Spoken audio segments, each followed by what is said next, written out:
Hi, today in this video I want to speak about outpost fields in chess. It's a very important strategy that you definitely need to know to gain more points in the tournament. If you don't know what does it mean, surely go to this video. If you already know, definitely you need to increase your understanding of this topic. My name is Pavel Martinov and welcome you to my YouTube channel, and without additional words, let's start Uncover Chess together. The first one position looks really complicated. Basically, black wants to take the rook on d1. So the rook is hanging, and if we will go back from the d line, we definitely will receive a troubles. At the same time, we need to look that the bishops are opposite colors. So it seems for us that in the middle game, the opposite colors of bishops increases the chances to attack. So how we can fight for the line? Just to make our advantage more with white. And the only one move here to gain an advantage is rook goes d6 using the outpost strategy. What is this outpost field? Outpost field is the field that protected by our pawn and can't be treated by the opponent's pawns. And especially it's good when the outpost field is in the opponent's territory. The knights are really keen on the outpost fields, but here we are using the rook.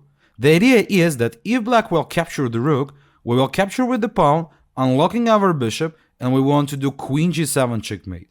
And if black will go, for example, f6, our rook is coming via the open line to checkmate black's king, and blacks are really losing in this position.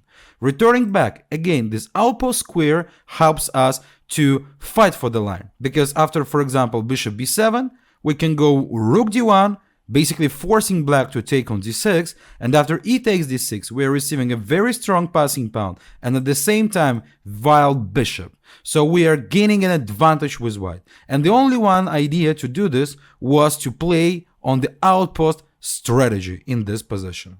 Remember this, and let's go to the next example where we will see how the knight can use the outpost to his game.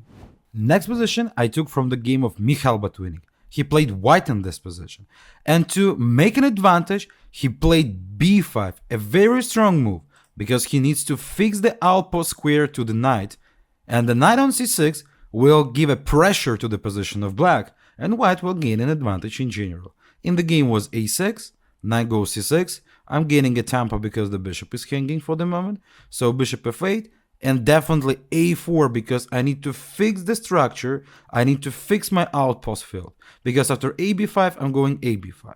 Black decided to take, and this position is basically can't be satisfied for black. So rook e8, trying to fight for the line, but we are going rook d1, a very thin understanding of Botvinnik of this position. He wants to firstly save the rooks, because the rook will be really useful in future, and especially all traits are getting black better, because with the more material they will suffer more against the attack of white. At the same moment, maybe I want to go knight c4, knight d6 in the future, and my rook can use the d line, and especially because the knight takes the d8 square, so the black can't resist on the line with their rook. So knight goes e8, knight goes c4, improving the position, knight c5. And here again a thin moment because Botvinnik played e5, very nice understanding. We're fixing the square on d6, and basically we're not afraid to make the d5 as a weak square, because for example after knight d7, knight c7 with the idea to go knight d5, I can go rook d7 with the tactical idea. Because after the knight takes d7, I can go knight goes e7. Bishop takes because it's the check, and I'm taking the extra queen and winning the position with white. So knight c7 is faced by the rook d7. Tactics always serves to the strategy, remember this. And basically tactics is same important as the strategy in chess. So rook goes c8 was the move of black. It's basically really hard to suggest something. And here Botvinnik moved rook a1. Again, a very nice understanding. Without any suppositions that we took the d line, we are removing the rook to the open a line, because it's no rook on a8 from black. And if black will try to return the rook, I still can take, and use the same tactical trick knight a7, because the queen is still hanging here. So, the other case, I want to go rook a7 to join my rook to the 7th rank. In the game, black decided to sacrifice the queen, After rook a7, if, for example, queen c8, I can take on b6, everything starts to ruin up.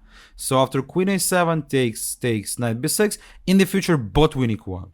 But he won't because he used the outpost strategy and the open line strategy. So remember this, and you need to use this in your own games. And don't forget to subscribe to my YouTube channel, uncover strategy of chess with me. You can find a lot of useful content on the channel. Don't skip it.